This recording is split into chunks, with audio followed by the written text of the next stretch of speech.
Mix tiles from multiple boxes to prevent visible color and tone shifts that make a finished floor look patchy.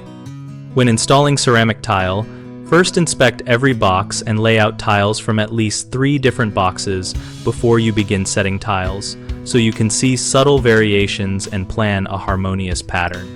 Create a mixing strategy by removing several tiles from each box and arranging them in rows so you do not cluster similar shades together. Work in small areas and pull tiles from different boxes continuously as you set them so the natural variation is distributed across the floor. Keep box labels and note shade and lot numbers to track which boxes contain the same batch characteristics and to identify any outliers that need special placement or replacement. If a box contains clearly darker or lighter tiles, set those tiles aside to use in low visibility areas or to break up large runs of similar tiles so differences are less obvious. Before final grouting, perform a dry lay of a representative stretch to verify blending looks even and adjust your mixing approach if one box dominates any section.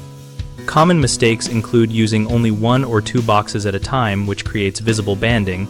Avoid this by deliberately pulling from multiple boxes as you work.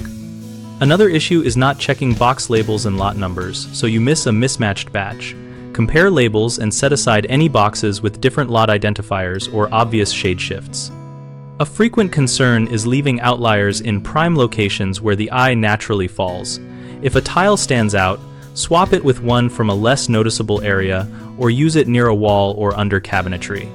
BigHomeProjects.com helps homeowners find local contractors and compare their project types and reviews so we can match jobs to appropriate installers. We also support contractors by listing work opportunities and providing a discussion community where we and other members exchange tips, ask questions, and share real job experiences.